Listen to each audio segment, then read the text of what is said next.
छोटी सी जीत कैसे किसी में जोश और जज्बा पैदा कर देती है, इसकी ताजा मिसाल हरियाणा विधानसभा चुनाव में बीजेपी को मिली अप्रत्याशित जीत है। वैसे किसी खेल के दौरान आपने जबड़े से जीत छीन लेने की बात तो कई बार सुनी होगी, और लेकिन इस बार हरियाणा चुनाव में बीजेपी ने हर तरफ कांग्रेस की सुनिश्चित मानी जा रही जीत के बावजूद उसे हरा दिया, तो उससे उसका हौसला बुलंद होना लाजमी है। और ये बीजेपी नेताओं के बयानों और उनकी रणनीति से भी साफ झलकने लगा है। जैसा कि महाराष्ट्र और झारखंड में विधानसभा चुनाव होने वाले हैं, उससे पहले बीजेपी ने अपनी रणनीति को नए सिरे से अंजाम देना शुरू कर दिया है। महाराष्ट्र में बीजेपी की अगुवाई वाली महायुति गठबंधन की सरकार ने अपनी कैबिनेट बैठक में गैर क्रीमी लेयर की आय सीमा बढ़ाने के लिए एक फैसला लिया। इस दौरान मुख्यमंत्री एकनाथ शिंदे ने कहा कि गैर क्रीमी लेयर के लिए आय सीमा 8 लाख से बढ़ाकर 15 लाख रुपए करने के लिए केंद्र सरकार से सिफारिश की जाएगी। यही नहीं, महाराष्ट्र में मुख्यमंत्री दफ्तर की तरफ से जारी एक बयान में भी ये बताया गया कि कैबिनेट ने महाराष्ट्र राज्य अनुसूचित जाति आयोग को संवैधानिक दर्जा देने के लिए अध्यादेश के मसौदे को भी मंजूरी दे दी है। यानी समझा जा सकता है कि आने वाले महाराष्ट्र विधानसभा चुनाव के लिए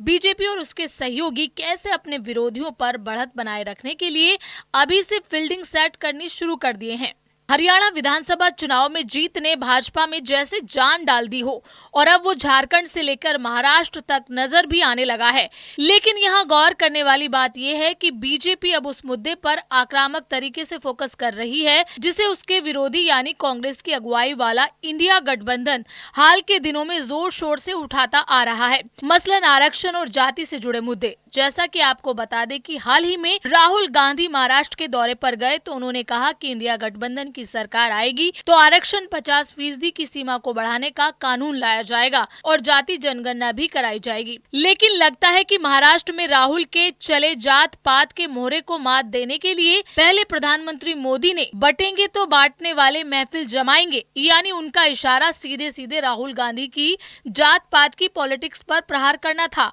और क्यों नहीं, आखिर इस औजार की बदौलत राहुल गांधी और इंडिया गठबंधन ने आरक्षण और संविधान खतरे में वाला नैरेटिव चलाया, जिसका सीधा नुकसान बीजेपी को उठाना पड़ा। ऐसे में बीजेपी कोई कसर नहीं छोड़ना चाहती है और आरक्षण से लेकर जाति से जुड़े मुद्दे तक काफी बारीकी से होमवर्क कर अपनी राजनीति और रणनीति को अंजाम दे रही है। जैसा कि गैर क्रीमी लेयर की बात करें तो ये गैर क्रीमी लेयर से मतलब उन परिवारों से है जो आर्थिक रूप से कमजोर हैं और जिन्हें ओबीसी वर्गों के लिए आरक्षण का फायदा उठाने के लिए पात्र माना जाता है। ये इस विचार पर आधारित है कि कुछ परिवार अन्य पिछड़े वर्गों में होने के बावजूद आर्थिक रूप से मजबूत हो गए हैं और उन्हें आरक्षण का लाभ नहीं दिया जाना चाहिए। जहां तक बात गैर क्रीमी लेयर के मानदंड की है तो भारत सरकार ने गैर क्रीमी लेयर के लिए जिनकी पारिवारिक आय 8 लाख रुपए से कम हो, पैतृक संपत्ति 2 हेक्टेयर से कम हो, परिवार के किसी भी सदस्य के पास स्नातक या उच्च शिक्षा न हो, परिवार के किसी भी सदस्य के पास सरकारी नौकरी न हो और परिवार के किसी भी सदस्य के पास व्यवसाय न हो। गौरतलब है कि इससे महाराष्ट्र में करीब 19 ओबीसी जातियों को फायदा होगा, यानी कुल मिलाकर महाराष्ट्र में सभी पार्टियां पीरा दांव लगा रही हैं।